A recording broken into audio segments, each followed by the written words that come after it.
Hello, friends. Welcome to the Base Life. In this episode, I'm going to teach you guys how to prove to Jehovah's Witnesses that they're wrong about the Holy Spirit. They believe the Holy Spirit is the active force of God.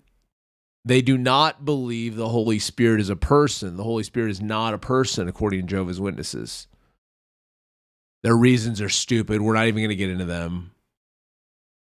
Let's see if the Holy Spirit is a person, Jehovah's Witnesses. Let's do that today. Let's go to John 15. Let's see how Jesus talks about the Holy Spirit. I think Jesus would know about the Holy Spirit, right, Jehovah's Witnesses? But this happened in order to fulfill the word written in their law. They hate me without cause. When the Helper comes, that I will send you from the Father, the Spirit of truth, which comes from the Father, that one will bear witness about me. That one, is that how we talk about active forces? Gravity, that one will keep you to the ground. Electricity, that one will keep your lights on. No, Jesus is calling him a helper. And your translation, even though you butcher it and try to make it seem like the Holy Spirit is not a person, Jesus is calling him a helper. Active forces are not helpers. But we have more. Let's go to Acts 5. Acts is where you really get to know the Holy Spirit. And it becomes very clear that the Holy Spirit is not an active force. It is very much God. It is very much a person. Acts 5, verse 3, but Peter said, Ananias, why has Satan emboldened you to lie to the Holy Spirit and to secretly hold back some of the price of the field? As long as it remained with you, did it not remain yours? And after it was sold, was it not in your control? Why have you thought up such a deed of this in your heart? You have lied not to men, but to God. Wait, Ananias lied to the Holy Spirit? Wait, you can lie to an active force? I thought you can only lie to people. Can I lie to a tree? There has to be a person interpreting it, whether to see whether you're lying or not, right? So if the Holy Spirit is an active force that does not have personhood, how can you lie to the Holy Spirit? How can you grieve the Holy Spirit? Oh, we have so many more Jehovah's Witnesses. Don't worry. Let's go to Acts 8. I mean, all over Acts. I mean, you can't believe that the Holy Spirit is not a person if you believe the Bible. Acts 8:29. And he was returning and was sitting in his chariot reading aloud the prophet Isaiah, verse 28. Hold on. Acts 8:29. So the Spirit said to Philip, go over and approach this chariot. Wait, is that what?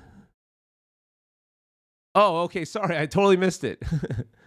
So the Spirit said to Philip, go over and approach this chariot. Wait a second. An active force was speaking to Philip, go over and approach this chariot. I thought that it was just an active force. It's like a bottle. It's a put in a bottle or something. The Holy Spirit is speaking. Can gravity speak to you? Can electricity speak to you? But the Holy Spirit can speak to you. But it doesn't say Jehovah said to him. It says the Spirit spoke to him. It's almost as if the Spirit is Jehovah, but it's a person because it's not just an active force because it's speaking, but it's not the Father, and it's not Jesus, so who is it? But it seems to be God, right? Let's go to Acts.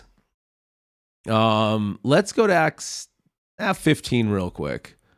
We're going to hop around a little bit, but there's just so many, and it's just pick the one that you think is the most compelling to you. Verse 28. For the Holy Spirit and we ourselves have favored adding no further burden to you except those necessary things to keep us standing from things sacrificed to idols, from blood, wood, to strangle. Okay. For the Holy Spirit and we ourselves have favored adding no further burden. So wait, why don't they just say Jehovah? Why do they have to say the Holy Spirit? So the Holy Spirit is able to discern what should be added along with people. How can the Holy Spirit, for the Holy Spirit and we ourselves have favored adding no further burden? So they've made a decision on what they should put in terms of burdens. The Holy Spirit is there making the decision with them. If the Holy Spirit's not a person, that doesn't make any sense. Electricity doesn't make decisions, help me, guide me in anything. It's teaching us things. Let's go to Acts 10. This is a tough one for Jehovah's Witnesses. I mean, I don't know how you can read this and think the Holy Spirit is not a person. Verse 19. Please like and subscribe, by the way. It's free and it really helps me out. Okay, Acts 19. As Peter was still pondering over the vision, the Spirit said, oh, wait, the Spirit's talking. The Spirit said, look, 3 men are asking for you. So get up, go downstairs, and go with them, not doubting at all, because I have sent them. Wait a second. The Holy Spirit is speaking. The Holy Spirit that Jehovah's Witnesses say is not a person. The Holy Spirit is speaking, said, look, 3 men are asking for you, so get up, go downstairs, and go with them, not doubting at all, because I have sent them. Wait, so the Holy Spirit is sending people and is speaking? That's an active force? That sounds like something a human being only could do. I mean, I don't doubt that electricity could produce a sound that sounds like a voice, but there's no mind in electricity. It's not just an active force. This is the Holy Spirit speaking and saying, I have sent them. But this isn't Jehovah speaking. Do you see the difference? It is Jehovah speaking. But for their doctrine, who is the Holy Spirit? Who is the Holy Spirit to be speaking? Is that Jehovah? If it's Jehovah, why didn't it just say Jehovah? Why does it say the Spirit said that? There's a distinction there. You can't ignore that. Acts 13. It's all over the place. Verse 1. Now in Antioch, there are prophets and teachers in the local congregation. Barnabas, Simeon, who was called Niger, Lucius of Cyrene, Manaen, who was educated with Herod the district ruler, and Saul. As they were ministering to Jehovah and fasting, the Holy Spirit said, wait, the Holy Spirit's talking again. The Holy Spirit said, set aside for me Barnabas and Saul for the work to which I have called them. Wait a second.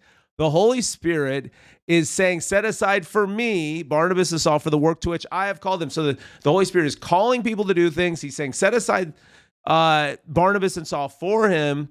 This is not, and it's, if you look at it right here, it actually shows that the Holy Spirit is Jehovah, but not that the Holy Spirit is the Father. As they're ministering to Jehovah and fasting, the Holy Spirit said, doesn't say Jehovah said. Isn't that interesting? The Holy Spirit said. The Holy Spirit is an active force. How is it able to talk? How is it able to say, I've sent people, I've done these things? These require a mind. These required personhood. I mean, even their argument of, well, the Holy Spirit is just the active force of God, even that doesn't really make sense. Because if you go to Acts 19, verse 2, let's start at verse 1. In the course of events, while Apollos was in Corinth, Paul went through the inland regions and came down to Ephesus. There he found some disciples and said to them, did you receive Holy Spirit when you became believers?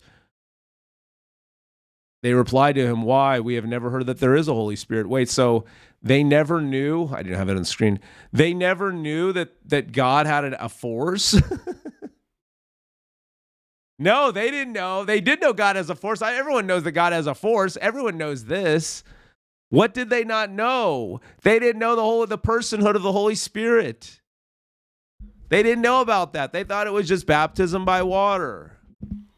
They were not baptized in the Holy Spirit. They were baptized into Jehovah, yes, but they did not know of the Holy Spirit. The Jehovah's Witnesses are ignoring a major part of Christian doctrine. The Holy Spirit is the one that's really that's really the one that's sustaining you if you're a Christian. You know, the Holy Spirit is guiding you in all things. You need to have a relationship with the Holy Spirit. If you believe the Holy Spirit is gravity, how do you have a relationship with that? If you believe the Holy Spirit is gravity or electricity, but the Holy Spirit is actually a person, which he is, how do you have a relationship with that? You cannot. You cannot know God. If you think the Holy Spirit is an active force, but it's not God himself, and it has a personhood, something you can relate to, you do not know Jehovah God. And Jehovah's Witnesses do not. It's a false doctrine from the pit of hell. I've said it many times. Only demonic forces would push Jehovah's Witness doctrine where Jesus, they say, is not God, and the Holy Spirit is not a person. They're against the Trinity, but they say they're for the Father. No, you're not for the Father. You reject his Son. You do not honor the Son the same way you honor the Father, and you believe the Holy Spirit is an active force, when the Holy Spirit is speaking, when the Holy Spirit has a will, when the Holy Spirit has a mind, when the Holy Spirit is doing all of these things that only God can do, that only a person could do, and you're completely denying the truth of the Holy Spirit. So please like and subscribe if you like this video. If you hated this video, that's fine too. Let me know what you think in the comments. Our goal is to spread the word to Jehovah's Witnesses so that when you see them, you can ask them these questions and stump them, because I'll tell you, they don't have answers for this. They don't. They'll just jump and skip around. But when they're jumping and skipping around, you've hit them with the truth, and the Holy Spirit hopefully will open their eyes, and that seed will grow, and they'll come out of that cult. That we can only pray for. So friends, thank you so much. Please like and subscribe. I'll see you on the other side.